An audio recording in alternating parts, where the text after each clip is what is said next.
어릴 적에 제가 즐겨보던, 주일 아침마다 즐겨보던 디즈니 애니메이션이 하나 있습니다.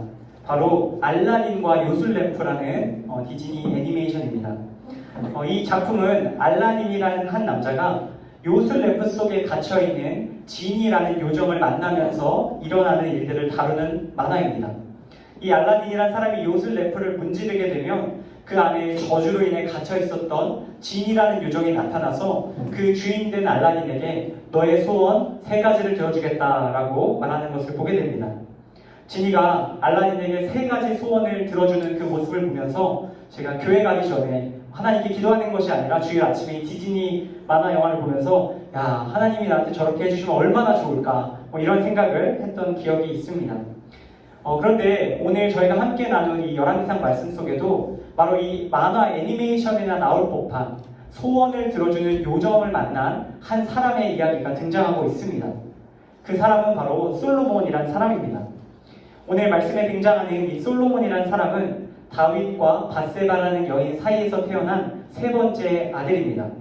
여러분 모두 잘 아시다시피 이 다윗과 밧세바는 좋은 관계로 만난 사이가 아닙니다. 다윗은 하나님과 사람 앞에서 이 밧세바라는 여인을 취하는 큰 죄를 저지릅니다. 밧세바의 남편을 전쟁 중에 사지로 내몰고 그 남편을 죽인 후에 그 아내 밧세바를 차지하는 정말로 끔찍한 죄를 지었습니다. 그러나 하나님께서는 이 다윗에게 다시 한번 기회를 주십니다. 선지자 나단을 통해 그가 그의 죄를 회개하고 하나님께 돌이킬 수 있는 기회를 얻게 되었습니다. 그렇게 하나님께 돌이킨 다윗에게 하나님께서 주신 새로운 선물이 바로 오늘 본문에 등장하는 솔로몬이라는 사람입니다.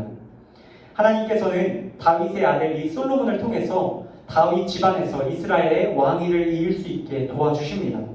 그렇게 솔로몬이 20살의 나이가 되었을 때 드디어 오늘 본문에서 솔로몬이 왕으로 즉위하는 사건이 일어납니다. 여러분, 아버지 다윗을 이어서 이 이스라엘의 왕으로 세워진 솔로몬의 마음이 어땠을까요? 분명 자랑스러운 마음도 있었겠지만 한편으로는 굉장히 부담스러웠을 것입니다. 자신의 아버지 다윗이 모든 사람들에게 인정받는 훌륭한 왕이었기 때문에 분명 솔로몬은 그 마음에 큰 부담감이 있었을 것입니다. 여러분, 대한민국 축구 선수 중에 유명한 선수, 가장 유명한 선수 한 명을 꼽아보아라라고 하면 여러분 누가 생각나십니까? 손흥민을 말씀하시는 분들은 굉장히 젊으신 분들이라고 생각합니다. 과거에 박지성도 굉장히 젊은 편이고 그렇죠, 맞습니다. 장로님이 맞춰주셨는데 대한민국 축구 선수 중에 정말 세계적으로 레전드라고 불리던 선수 바로 차붐이라고 불리는 차범근이라는 선수입니다. 이 차범근 선수의 아들도 역시 유명하죠. 여러분들 다 아시는 차두리라는 선수입니다. 예전에 한번 경기 영상을 봤는데 이 차범근 이 축구 선수가 해설위원을 하는 가운데 이제 차두리가 막 선수 뛰는 걸 보면서 막 차두리를 조종하는 것이 아니냐 이런 이야기도 하고 부자 간의 관계를 보는 것도 참 재미있었습니다. 여러분, 오늘 성경에 나오는 이 다윗과 솔로몬의 관계가 마치 차범과 차두리의 관계와 같지 않았나 생각해 봅니다. 이 차범근 같이 정말 세계적인 축구 선수를 아버지로 둔 이 차두리의 마음 가운데 있는 분명한 부담감이 있었을 것입니다. 오늘 말씀 속 솔로몬 역시 자신의 선대, 아버지인 다윗 왕의 그 엄청난 위협을 보면서 내가 아버지와 같은 왕이 될 수 있을까라는 큰 마음의 부담을 안고 있었습니다. 그래서인지 이 솔로몬이라는 왕은 왕으로 즉위된 직후에 특별한 일정을 보여줍니다. 그것은 바로 산당에 가서 하나님께 제사를 드리는 일이었습니다. 솔로몬은 오늘날 우리가 예배드리는 장소와 같은 산당이라는 곳을 찾습니다. 그리고 그곳에서 하나님께 제물을 태워 올려드리는 번제를 준비합니다. 무려 일주일 내내 그는 1000번에 가까운 제사를 하나님께 드리며 하나님 앞에 엎드리는 일로 그의 왕위를 시작했던 것입니다. 여러분, 솔로몬은 하나님께 제사를 드리며 아마 이런 생각을 했을 겁니다. 제가 직접 듣지는 않았지만 그의 마음속을 생각해보면 이런 이야기가 있었을 거라 생각합니다. 그는 하나님께 이렇게 기도했겠죠. 하나님, 이스라엘의 진짜 왕은 당신이십니다. 그러니 제발 저를 좀 도와주십시오. 제가 아버지 다윗처럼 당신만을 사랑하고 섬기며 당신의 법을 따르겠습니다.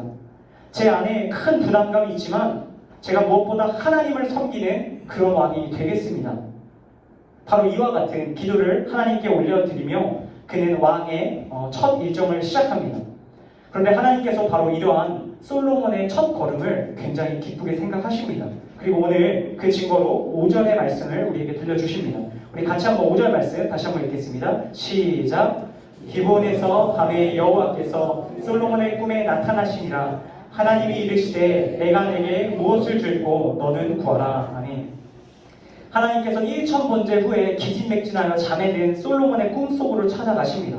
그리고 솔로몬에게 네가 원하는 것이 무엇이든 네가 나에게 원하는 것 한 가지 너의 소원을 들어주겠다 말씀하십니다. 여러분 이것은 정말 꿈만 같은 이야기입니다. 저도 그런데 사실 이런 제안을 받아본 적이 있습니다.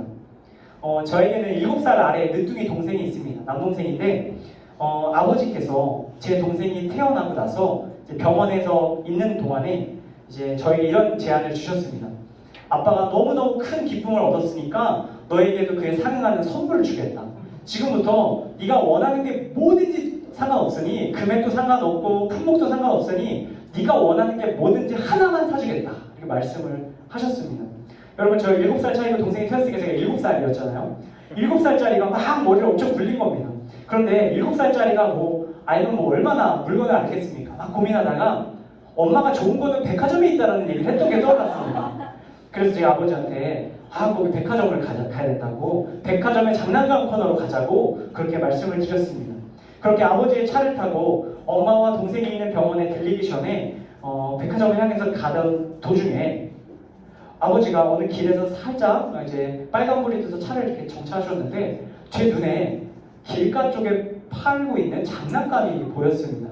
여러분 요즘은 잘 안 보이는데 예전에는 그 길가에 뜨문뜨문 이렇게 장난감들을 세워놓고 트럭에서 그 주인 아저씨가 장난감 어떻게 보면 불량 장난감이죠. 싸고 이렇게 좋지 않은 그런 장난감들을 파는 모습을 제가 보았습니다. 그걸 보면 안 되는데 그걸 보니까 마음이 흔들리기 시작하는 거예요.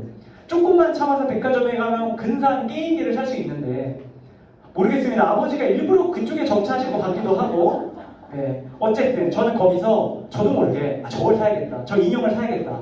하고 차에서 내려서 그 인형을 사고 병원에 갔던 기억이 있습니다. 제가 7살 일인데 25년 전의 일을 아직도 기억하는 거 보면 그때 그 소원을 들어줄 수 있는 기회를 놓쳤다는 것이 그렇게 아쉬웠던 것 같습니다. 오늘 말씀 속에 솔로몬 왕 역시 바로 저와 같은 기회를 얻은 겁니다. 아니요, 더 놀라운 기회를 얻은 겁니다. 세상을 다스리시는 하나님께서 너에게 필요한 걸 주시겠다고 말씀하셨으니 얼마나 고를 수 있는 것이 많았겠습니까? 여러분 생각해보세요. 지금 솔로몬은 막 왕의 직위 된 20살의 청년입니다. 그에게 필요한 것이 얼마나 많았을까요? 신하들을 다스릴 왕으로서의 카리스마도 필요했고요. 다른 나라들로부터 백성들을 지켜낼 군사를 지휘할 통솔력도 필요했을 것입니다.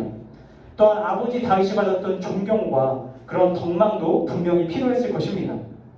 그뿐만이 아닙니다. 화려한 궁전, 아름다운 아내, 똑똑한 자녀, 이 밖에도 수많은 그의 개인적인 필요들이 분명히 있었습니다. 다시 말해 솔로몬은 한 나라의 왕으로서 하나님께 마땅히 그의 개인의 유익을 위해 구할 것들이 있었다는 것입니다. 여러분 솔로몬이 하나님께 이러한 개인의 유익을 위한 것들을 구하는 것이 물론 잘못된 것은 아닙니다. 그는 하나님 앞에 자신의 기쁨을 위한 소원을 구해도 됐습니다. 하나님 역시 바로 그것을 솔로몬에게 말해보라 라고 말하고 있는 것입니다. 그런데 그의 기쁨을 위한 소원은 무엇이든 괜찮다고 말씀하신 하나님에게 오늘 솔로몬은 뜻밖의 대답을 들려주고 있습니다. 오늘 말씀 6절인데요. 우리 같이 한 목소리로 한번 읽어보겠습니다. 6절 말씀입니다. 시작!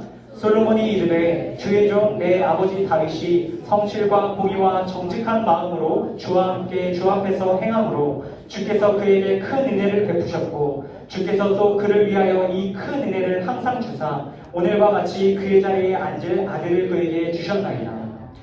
여러분 솔로몬의 입에서는 그의 기쁨을 위한 소원의 제목들이 튀어나온 것이 아니라 먼저 그의 하나님께서 자신의 아버지에게 행했던 그 감사한 일들을 고백하고 있습니다. 그리고 그는 계속해서 자신이 어떤 존재인지를 하나님 앞에 분명히 말씀드립니다. 7절에서 9절 상반절까지 말씀인데 제가 한번 빠르게 읽겠습니다. 나의 하나님 여호와여 주께서 종으로 종의 아버지 다윗을 대신하여 왕이 되게 하셨사오나 종은 작은 아이라 출입할 줄을 알지 못하고 주께서 택하신 백성 가운데 있나이다. 그들은 큰 백성이라 수요가 많아서 셀 수도 없고 기록할 수도 없사오니 누가 주의 이 많은 백성을 재판할 수 있사오리까. 아멘.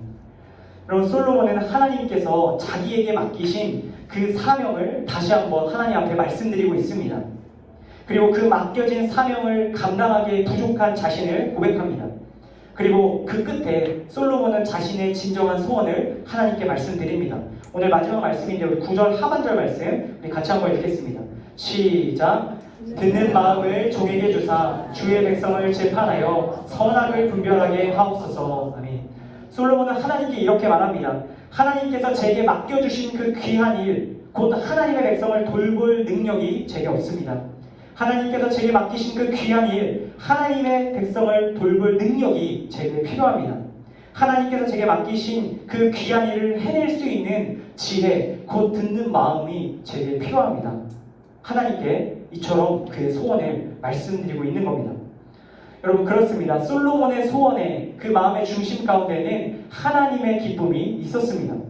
자신의 기쁨과 유익도 중요했지만 하나님께서 나를 통해 이루길 원하시는 그 일을 감당하고자 하는 하나님의 마음을 시원케 해드리고자 하는 그 열망이 바로 이 솔로몬의 마음속에 있었던 것입니다. 성경은 솔로몬의 대답을 들으신 하나님께서 다음과 같이 반응하셨다고 말합니다. 오늘 마지막 말씀인데 제가 읽겠습니다. 10절 말씀입니다. 솔로몬이 이것을 구하매 그 말씀이 주의 마음에 든지라. 아멘. 여러분, 성경은 솔로몬의 그 기도가, 그 소원이 하나님의 마음을 기쁘시게 했던 그의 간구가 하나님의 마음에 들었다라고 말합니다. 저는 이보다 축복된 말씀은 없다고 생각합니다. 하나님의 마음에 드셨답니다. 하나님께서는 솔로몬의 그 개인적일 수 있는 소원이 하나님을 향한 것을 보고 그것이 참 마음에 흡족하였다고 말씀하고 계십니다. 오늘 본문 이후에 이어지는 말씀이지만 읽진 않았지만 여러분들 잘 아시는 이야기입니다. 이 소원을 말씀드리자 하나님께서 무엇을 하셨나요? 하나님께서는 그가 구하지 않은 모든 것들, 그가 필요로 하는 모든 것들을 더하여 들어주시겠다고 말씀하고 계십니다. 하나님께서는 자신의 기쁨보다 하나님의 기쁨을 먼저 생각한, 그리고 그 소원을 올려드린 이 솔로몬에게 큰 감동을 느끼셨던 것입니다.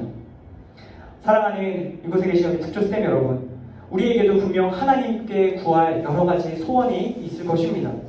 나의 개인적인 기쁨과 유익을 위해 우리가 필요로 하는 소원들을 구하는 것이 결코 잘못된 것은 아닙니다. 그렇지만 이왕이면 솔로몬과 같이 하나님을 기쁘시게 하는 소원을 말씀드려보는 저와 여러분 되었으면 좋겠습니다.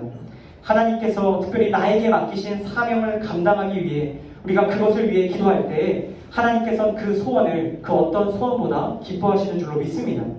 하나님께서 내 삶을 통해 이루시기를 원하시는 그 일들을 위해 기도할 때 하나님께서 그것을 위한 소원뿐만 아니라 우리의 삶에 필요한 크고 작은 소원들 또한 들어주실 줄로 믿습니다. 여러분, 하나님께서 여러분 각자에게 맡기신 사명은 무엇입니까? 여러분의 가정에서, 직장에서, 그리고 나아가 오늘 이 열린 새신자 예배 섬김의 자리에서 하나님께서 여러분에게 주신 사명은 무엇입니까? 그 일을 감당하기 위해 여러분 무엇을 기도하고 계십니까?